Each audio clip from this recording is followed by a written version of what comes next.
Ni mwendelezo wa nguvu kubwa kila mahali, kama ambavyo tulikuwa tumeanza na Mheshimiwa Rais Dr. Joshua R. Mwantiala, Rais wa Umoja wa Makanisa ya Kitume na Kinabii Tanzania.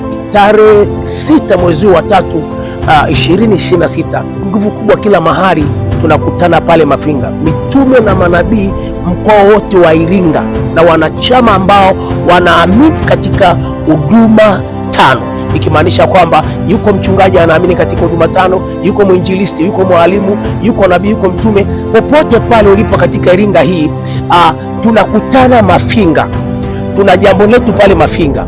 Wewe mtume na nabii ulioko kwenye mkoa wa Iringa usipange kukosa. Lengo la kukutana pale, cha kwanza ni kuutambulisha umoja wetu kwa ambao hawafahamu. Lengo la pili ni mwendelezo wa nguvu kubwa kila mahali, na lengo la tatu ni kuutambulisha uongozi mpya.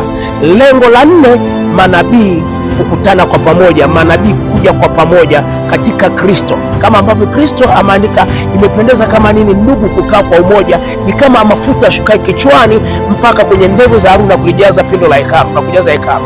Kwa hiyo mitume na manabii, ninawasihi popote pale ambapo mnasikia klipu hii, ninawakaribisha sana sana tarehe 6 mwezi wa 3 pale Mafinga, nyuma ya jengo la Asasi pale, na mwenyeji wetu pale ni mwenyekiti wa wilaya Apostle Mgina ndio mwenyeji wetu pale. Usipange kukosa kabisa, ewe mtume, ewe nabii, ewe mwinjilisti, ewe mchungaji, ewe mwalimu ambao unaamini katika huduma tano, tukutane pale Mafinga. Kuna mambo mengi ya kuongea, kuna faida nyingi ambazo tutazipata. Cha kwanza tutajuana, cha pili tutajua umoja wetu kitaifa na umoja wetu kwenye mkoa, lakini pia tutautambulisha uongozi wa mkoa wetu. Wewe ambaye unajua kuna mtume ama kuna mchungaji ama kuna mwalimu ambaye anaamini katika huduma tano ama ni muumini wa huduma tano, naomba umpe taarifa.